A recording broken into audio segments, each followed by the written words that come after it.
Ahsoka? Oh, Dave. Express yourself. If you watch any Kurosawa film, the amount of wind that's blowing, the sensibility it's giving the story, it's just something to consider that the environment itself should be a big part of playing this story. Episode 5, Dave Filoni took us on a magical journey into Kurosawa-esque samurai culture. If you watch like the great sword fights, like in Samurai Trilogy, Shimofune, any of them, they're always measuring each other because one wrong move and that's dead. Yeah. Dave has got taste, he understands action, performance, drama. That episode is beautiful. With Dave's episode, we really start to get into nuance. It is something that tonally I found particularly artful and also amazing to see him bring in an animated character of his into live action.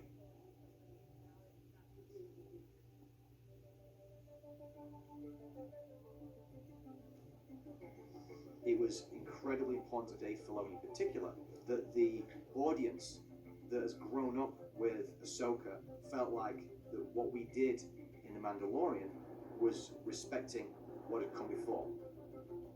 I intentionally did not do anything with her in season 1 because I didn't want to mess it up. It's a character that George and I created. She's one of the first things I ever drew for Clone Wars. We cast Ashley Eckstein to be the voice of the character, and she brought such a great energy to Ahsoka in the animated series. People know this character. They've watched her grow up, and the challenge was to take all of the elements we had and evolve them into this live-action version. So cool. Ahsoka is such a defined, prominent character, and Rosario is so brave, and I know how, she's gonna just fill those shoes with a plum.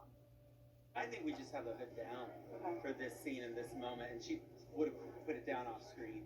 And when we do the attacks and the kills, you'll have it up there. It'll be cool. So already coming out with it. Already coming out with the hood down on Okay, this. cool. I like losing that business. This is so strong. Your face is so strong. There you go. There are moments when I just stare at her and I'm just like, wow, she just looks like this thing I've drawn. Zara's done all the research. Like, she knows the character, but now she has to become it in a way that's never happened before.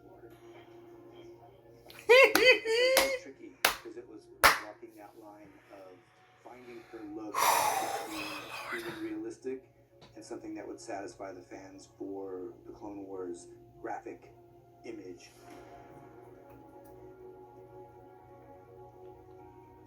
Wow. Oh, Lord. Wow. We wanted something Oh. slender, something really elegant for her sabers. Basically, it's a katana and a shoto. And we were also trying to work with the technology that we need to talk to our lighting console. So with the batteries and with the receivers, all the different wireless GAC we had to put inside of it, the saber kept getting bigger and bigger. And Dave was just, no, it can't look like this. We went through a lot of different iterations where we basically ended up slimming it down and having to use an external battery to get to what we needed so it looked correct. Stop. As soon as we get them, I'll get them over to you. It's good. What did you do today? The big advance that we Oh. had with lightsabers over the past few years, of course, is getting that interactive lighting on the characters in the shots. Rosario has this charisma and passion about whatever it is she's doing that she gets really into it. She focuses a lot. She looks at you, she really wants to know, you're teaching her the movements and she's right behind you. Another step, left foot, full forward. When I come in, probably like this, and then coming back up. Try to honor the old films. Of course, you have to have that samurai feel. It's based on them. Flowy movements, flowing from one move to another instead of ha, ha, ha. Like There water. was more flow from the sword, so it was still samurai, but it wasn't so clean.